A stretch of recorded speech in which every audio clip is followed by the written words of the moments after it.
René Descartes. C'est bien plus qu'un nom dans un livre d'histoire. C'est un peu l'architecte fou qui a décidé de raser tout l'édifice de la connaissance humaine pour le reconstruire à partir de zéro, sur une seule et unique certitude. Et ce projet, il a tout simplement défini les bases de notre pensée moderne. Tout part de cette question, une question vertigineuse. L'ambition de Descartes, ce n'est pas de corriger une ou deux erreurs par-ci, par-là, non. Son but, c'est de trouver la méthode infaillible pour être sûr de ne plus jamais se tromper. Et pour ça, il n'y a qu'une seule solution, aussi radicale soit-elle, faire table rase. Tout jeter et tout remettre en question. Alors, comment on fait concrètement pour tout jeter ? La première étape est d'une audace folle. Il va démolir une par une chaque croyance, chaque opinion, jusqu'à ce qu'il trouve une vérité, s'il en existe une, qui soit absolument impossible à mettre en doute. Ce qui est génial, c'est de voir comment il procède par étapes, comme s'il montait une échelle. La première marche, facile, nos sens nous trompent. Un bâton dans l'eau a l'air tordu, on connaît tous ça. Mais il pousse le bouchon bien plus loin.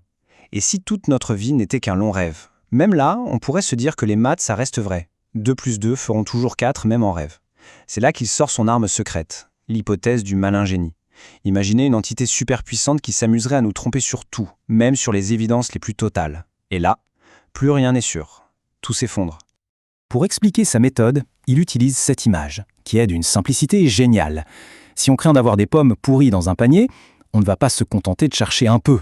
Non, pour être absolument sûr, on vide tout le panier par terre et on examine chaque pomme une par une avant de la remettre dedans. C'est exactement ce qu'il fait avec ses idées. Bon, alors après cette grande démolition, une fois que tout est par terre, qu'est-ce qui reste ? C'est au milieu de ce champ de ruines qu'il va trouver la seule et unique chose qui tient encore debout. La fondation sur laquelle il va pouvoir tout rebâtir. La voilà. La fameuse phrase, c'est la seule vérité qui a survécu à l'attaque du malin génie. Ce génie peut me faire croire que le ciel est vert, que mon corps n'existe pas, il peut me tromper sur absolument tout. Sauf sur une chose, pour que je sois trompé, il faut bien que j'existe. L'acte même de douter est la preuve irréfutable que j'existe, en tant que chose qui pense. C'est ça, le fameux cogito. Et attention, c'est très important, ce n'est pas un raisonnement, pas une déduction, c'est une intuition, une évidence immédiate. Au moment même où je pense, je saisis que j'existe. C'est la première brique, le socle de tout le reste. Ok, c'est un bon début, mais ça crée un nouveau problème. Descartes est maintenant tout seul, enfermé dans la seule certitude de son esprit. Comment savoir si le monde extérieur, les autres, son propre corps, existent vraiment ? Il est coincé. Il lui faut un pont pour sortir de sa tête. Et ce pont, de manière assez surprenante, il va le trouver en Dieu. Son argument est subtil. Pour faire simple, il prend l'exemple d'un triangle. On ne peut pas penser à un triangle sans penser qu'il a 3 côtés. C'est dans sa définition même. Maintenant, il applique la même logique à Dieu, qu'il définit comme un être absolument parfait. Et il se demande, qu'est-ce que ça implique d'être parfait ? Un être parfait, qui n'existerait pas, ne serait pas vraiment parfait. Il lui manquerait quelque chose d'essentiel, l'existence. Donc, conclut-il, l'existence fait forcément partie de l'essence de Dieu, tout comme les 3 côtés font partie de l'essence du triangle. Mais alors à quoi ça sert tout ça ? C'est là qu'est le coup de génie. Si Dieu existe et qu'il est parfait, il ne peut pas être un malin génie trompeur. Un être parfait ne peut pas être méchant. Dieu devient donc la garantie ultime de la vérité. Si une idée nous apparaît comme absolument claire et évidente, c'est que Dieu, qui n'est pas trompeur, garantit qu'elle est vraie. C'est la clé qui lui permet de faire à nouveau confiance à sa raison et de s'ouvrir au monde. Maintenant que les fondations sont en place, on peut commencer à reconstruire. Et on va s'intéresser à sa vision de l'être humain. Et c'est là que ça devient vraiment fascinant. Parce que pour lui, notre corps et même nos émotions fonctionnent un peu comme une machine. Il pose une séparation très nette, ce qu'on appelle le dualisme. Pour lui, il y a 2 types de choses dans l'univers. D'un côté, la substance pensante, la res cogitans. C'est l'esprit, l'âme, c'est immatériel, ça ne prend pas de place. De l'autre côté, il y a la substance étendue, la res extensa. Ça, c'est la matière, tout ce qui est physique, y compris notre propre corps, qui n'est qu'une machine sophistiquée. Bien sûr, ça soulève une question énorme. Si l'esprit et le corps sont 2 choses totalement séparées, comment est-ce qu'ils communiquent ? Comment une pensée immatérielle peut-elle faire bouger un bras matériel ? Descartes a une réponse très précise, qui nous paraît un peu étrange aujourd'hui. Tout se passerait dans la glande pinéale.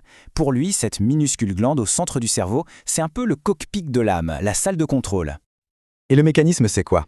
Depuis sa salle de contrôle, l'âme incline la glande pinéale, ce qui dirige ce que Descartes appelle les esprits animaux. Alors attention, ce n'est pas des fantômes, ce sont des particules de sang très fines et très rapides qui circulent dans les nerfs. En gros, le corps est vu comme une machine hydraulique. La glande pinéale oriente le flux de ses esprits pour aller gonfler tel ou tel muscle et le faire bouger. Et cette vision mécanique va jusqu'à expliquer nos émotions. Pour Descartes, une passion, comme la joie ou la colère, c'est d'abord une réaction du corps. C'est une agitation particulière de ces fameux esprits animaux, qui vient ensuite secouer l'âme.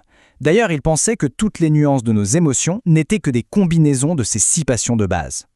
Tout cet édifice intellectuel, construit en partant de presque rien, a eu un impact, mais monumental.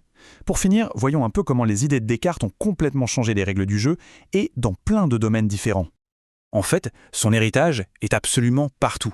En mathématiques, les coordonnées x, y, z dans un repère, c'est lui. La notation avec les exposants, comme x au carré, c'est encore lui. En philosophie, il a provoqué un vrai tremblement de terre en mettant le jeu, le sujet qui pense, au centre de tout. Et bien sûr, sa séparation radicale entre l'esprit et le corps a ouvert une boîte de Pandore qui continue de passionner et de diviser les philosophes et les scientifiques jusqu'à aujourd'hui. On termine donc sur cette question qui est devenue la critique la plus célèbre de sa théorie. Si le corps est une machine purement matérielle et l'esprit un pilote totalement immatériel, comment sont-ils vraiment connectés ? L'âme n'est-elle au final qu'un fantôme dans la machine ? En voulant tout clarifier, tout séparer, Descartes nous a peut-être laissé l'un des plus grands mystères qui soit. C'est sur cette interrogation que l'on va se quitter.